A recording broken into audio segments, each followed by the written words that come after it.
The International Energy Forum releases their report on the hydrogen market. It's a huge deal, and I start to talk about it today on the Hydrogen Podcast.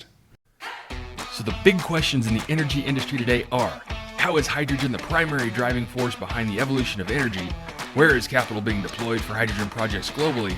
And where are the best investment opportunities for early adopters who recognize the importance of hydrogen? I will address the critical issues and give you the information you need to deploy capital. Those are the questions that will unlock the potential of hydrogen, and this podcast will give you the answers. My name is Paul Rodden, and welcome to the Hydrogen Podcast. Okay, so if you haven't heard, the IEF, or the International Energy Forum, has released a comprehensive insight report that they've titled Scaling Up the Hydrogen Market. The report was written by Mason Hamilton, Allison Cutright, and Anne-Sophie Corbeau. And before I get into the bulk of the podcast, I think it's important to tell you what the IEF is. Well, the IEF is the world's largest international energy organization. They have members from 71 countries and include both producing and consuming nations.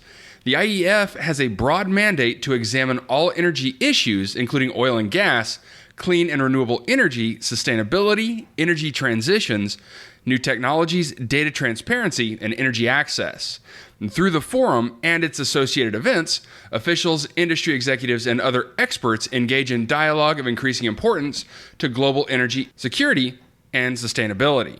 So for my coverage today on the International Energy Forum's report on the hydrogen market, I'm going to focus on their executive summary and then give my thoughts on where I think the impacts will be. And so starting off the summary, their first heading is, where are we headed? And their first bullet point is this: low carbon energy sources and carriers will need to replace high carbon ones to meet growing energy demand during the energy transition.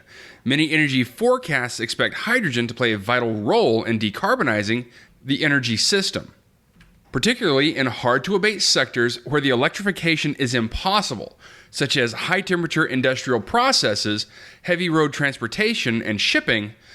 Hydrogen is also expected to play a role as a source of flexibility in the power sector. The next point they make is this: the current energy crisis is likely to accelerate hydrogen market development.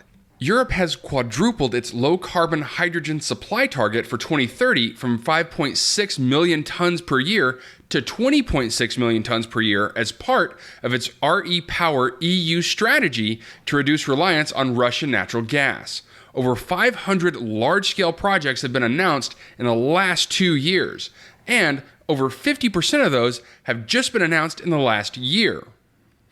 The third point they make is that the hydrogen market will likely develop in several phases and over several decades, from 1, local point-to-point transactions, to 2, isolated bilateral trades, to 3, larger contracted international deliveries, and then to 4, a potentially globally traded commodity. The market will move from localized to regional to international and interconnected, but the pace of development will differ across regions and sectors. And lastly, they say that, however, despite playing a role, hydrogen is not a silver bullet for achieving decarbonization goals or energy security. In many cases, it is the second best solution. Direct electrification is more efficient in many applications. Policies and business models need to target supply chains that make the most sense technically and financially. Okay, and then the next section that they talk about is, how do we get there? Their first point is this: the hydrogen market is still in its infancy, and development is needed along the entire supply chain. Low carbon hydrogen production and utilization must increase from about 1 million tons per year, that being today, to hundreds of tons by 2050. Market growth will involve expansion and development in production, transportation, storage, and in-use. Scaling up hydrogen will require new business models, pricing, contracts, regulations, standards, certificates, and policies. The second point they make is the first immediate step will be to replace hydrogen made by unabated hydrocarbons with low-carbon hydrogen. This will remove the challenge of creating new demand while reducing CO2 emissions from unabated hydrocarbons in the hydrogen production. Their third bullet point: Hydrogen's high cost relative to its alternatives is the most significant obstacle to market development today. Costs will need to decrease significantly during the coming decade. Production from renewables is currently around $3 to $8 per kilogram, which is equivalent to 26 to 70 MMBTU LHV. Policy support is key to lowering production costs and incentivizing consumers to switch to hydrogen.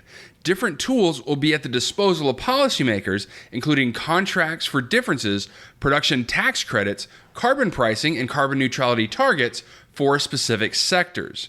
Their next bullet point is that international partnerships will be an essential component of developing the hydrogen economy, providing offtake certainty and enabling scale. Broad-based collaboration within and across industries and governments will be needed, as well as a commitment to capital and sharing resources and technology. In addition, partnerships will help facilitate long-term contracts that will be key in scaling up, accessing financing, and establishing proven business models. Next is that hydrogen development is primarily a means to support decarbonization. Future hydrogen markets and trade rules will have to consider the carbon intensity of hydrogen and any carriers or derivatives. The hydrogen market will be based on carbon intensity and not color designations. Therefore, measuring and tracking carbon intensity needs to be standardized, and corresponding certifications and guarantees of origin will be essential elements in enabling international trade. Next, there's a value in studying the development of business models used in the renewables and LNG sectors. Lessons from the evolution of these sectors can support the scale-up of hydrogen and serve as a model for the formation of initial long-term contracts, such as including modified take-or-pay commitments to support projects, CapEx, that are adapted to specifications of hydrogen development. Next, despite parallels between hydrogen and other market development pathways, such as natural gas and LNG, regulation should not be systematically imposed in the same way, especially in the early stages. There's room for innovation in hydrogen technology and business models that overregulation could hinder. Regulation that is fit for purpose can help mitigate risk inherent in a new market. Providing regulatory certainty will be essential to attract investment early on. However, a delicate balance is needed to leverage hydrogen in the energy transition, but also ensure hydrogen becomes competitive and cost-effective. Next is that energy policies should remain technology neutral to allow accelerators that leverage public finance rather than crowd it out. Technology neutral funding will help enable a faster market launch and long-term cost-efficient supply. Their next point is that hydrogen molecules have an important advantage over electrons. They can transfer energy over time and distance and be stored more efficiently. Hydrogen can unlock otherwise stranded energy assets, such as remote and isolated renewable energy sites. It can connect places with ample renewable energy resources, but no effective means of delivering it to market with concentrated demand hubs. Infrastructure and transportation developments will be needed to unlock these arbitrage opportunities. And the last point in the executive summary is this: hydrogen market data is currently limited and lacks standardized definitions and conventions. Greater data transparency and standardization are needed to empower analysts, investors, and policymakers to make informed decisions. And there you have it, the executive summary from the IEF Hydrogen Market Report. Now let's look back on some of these key points. I think one of the first things to focus in on is what they're talking about in the first part under where we headed and the reliance on Russian natural gas. Now that's obviously a huge factor, especially with the war going on. But when it comes to hydrogen and its derivatives such as ammonia, we need to broaden our field of view and realize that it's not just Russian natural gas that's harming the hydrogen and derivatives supply chain.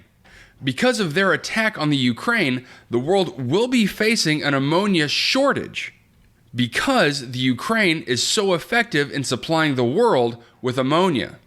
And as we all know by now, hydrogen is a key component in ammonia, which is a key component in fertilizer. So with Russia and the Ukraine effectively off the board for supplying the world with hydrogen and ammonia, the world is already at a deficit for fertilizer. which means that we could be facing a pretty nasty crop shortage globally this fall and next spring.